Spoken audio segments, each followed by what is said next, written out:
let's talk about chord melody and how we can approach that on the guitar and how we can arrange for guitar using voicings that fit well.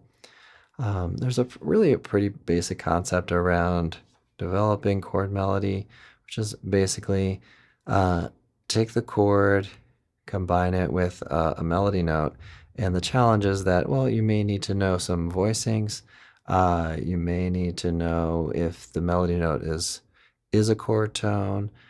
So you may need to know some inversions and things like that. But I'm going to walk you through this gradually, and we'll go from there. I'll mention that I did release a YouTube short on Christmas Time is Here today, just a few measures of it.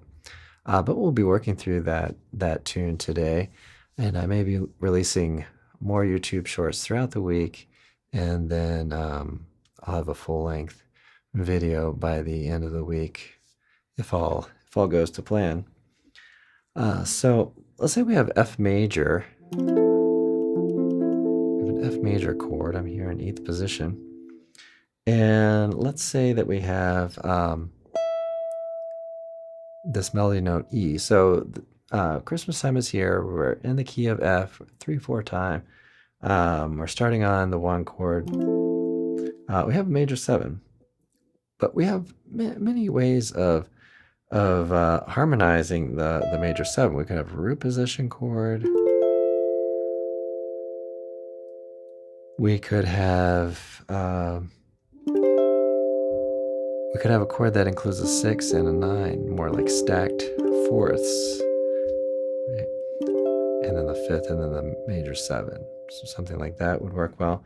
We could have a second inversion of an F major 7, okay, which is what I ended up doing in the YouTube short.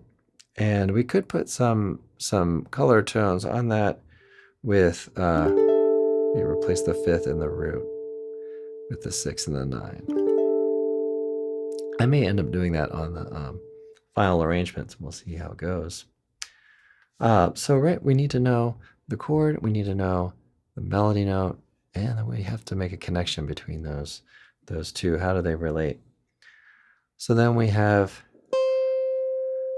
C on the F. So, kind of count up the F major, root, 3rd, 5th would be C, right? So we could play first inversion for one thing. We could play what appears to be an A minor 7,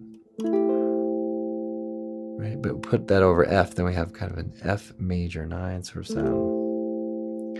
And then let's go to our new chord, E flat. Now this one's pretty interesting because we've got E flat 7 or 9, let's say, and then we have A. So we want to think about how does that relate.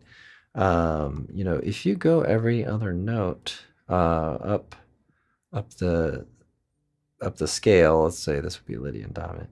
We go root 3, 5, flat 7, 9, sharp 11. Okay, that can help you identify the tones. Okay, so that will work as an effective voicing, and that's another topic that we'll discuss on the channel and on the website is rootless voicing. So that particular chord wouldn't have a root in it. You would either rely on a bass player to play that root, or maybe at some point in your arrangement, you're gonna play the root, but you're just not playing at that given moment of time. So different elements could kind of go into that. So next up, we have a series of chords. We have B minor 7 flat 5. Now this chord that I'm playing right now is really quite a stretch. I've got a finger on fret 5, string 1. I've got a pinky finger on fret 9 of string 4. So quite a stretch. And so we could take this tone here and maybe put it down an octave.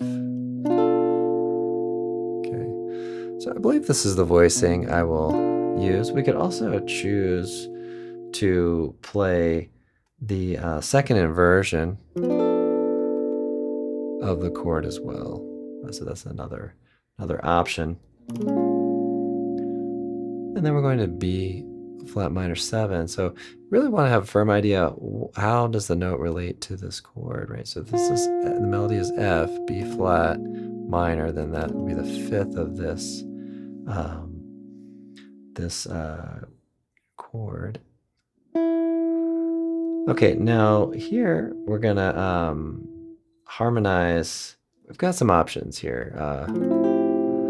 Could play this really pretty chord, pretty chord. So that's like an F major 7. But it has a 9, it has A in the bass. But I think for the arrangement, I'm gonna go with something a little more simple. Okay, so this kind of an A minor 7. Okay, and then the A flat diminished 7. It's very common to place a flat 6 or flat 13 on diminished 7th chords, and that's how this melody lands. And then we lower that tone into the G minor 7. Okay, and we're gonna play, let's play C over B flat here. Okay, so here we run into an issue with melody and the chord, right? So you have a sus4 on that sound, right? So then, what I'm doing is I'm kind of accommodating that. You could play B flat major. You could play B flat minor. Sounds nice as well. So then you have options there. Okay, so where do we land? But on the 9 of the F major 7. So get F major 9.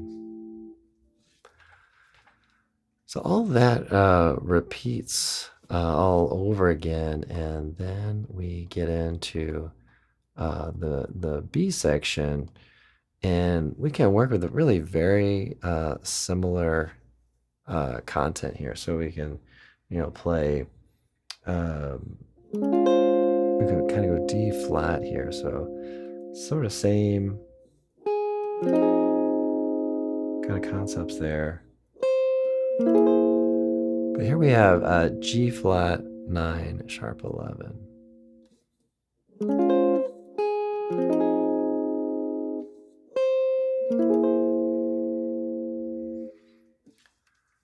Okay, so really very similar voicings that we can apply. Again, we could decide to change it up and move things around. But let's stick with that for now. We have A minor 7. Okay, so I'm just choosing inversions here. So if I have a third of a chord, I'll go with the root position, drop 2. If I have the root of a chord, then I'll go with a third inversion, drop 2. Right, so you'll find these certain patterns and these certain rules apply.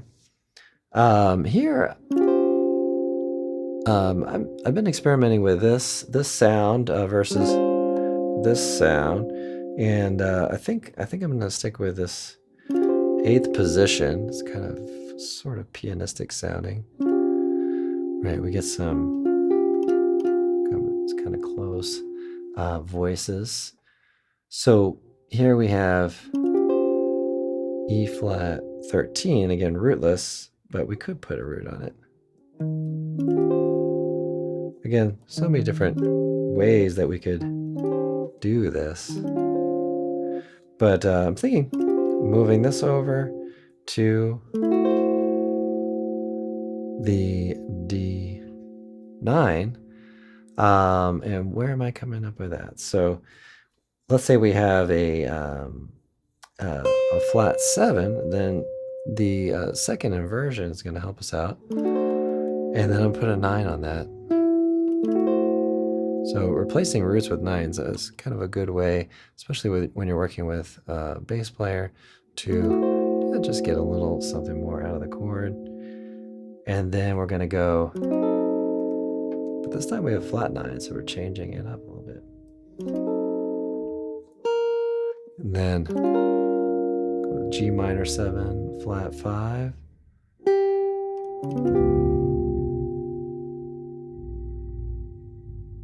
D flat 7, sharp 11. And a C 13. So keep in mind, there are, this may seem like a lot, it may not. It all depends on where you are, on your, understanding and chord knowledge and all that. But there are, certain patterns that emerge. So, for example, if I was playing a chord quality that was, minor 7 flat 5, and I had the 7 in the melody, then maybe I'll use second inversion or root position. But that same kind of concept applies to whether I play major 7, right? So so the chord quality may be different, but that concept behind it is the same. And so there are certain patterns that keep kind of emerging again and again. So the more that you do this, the more that you'll get an understanding, and just try to stay firmly anchored in 4 notes of a given chord, and then consider the 3 notes that are maybe outside that chord, but maybe are in a chord scale that makes sense for the moment. All right, everybody. Well, thanks for checking out this podcast. We'll mention that this is available as a YouTube video to members. Mention as well that I have a website that I'm working at to steer that in the direction of a membership kind of community with live streams and forums and all this, the Fretprints app and all these things. So join the email list. Head over there and join the email list, and we may be looking for some folks to work out some of the bugs with it and try it out a little bit ahead of time. So let me know if you're interested in kind of a pilot program for it. All right, everybody. Well, thanks for checking this out, and I'll see you all in the next one.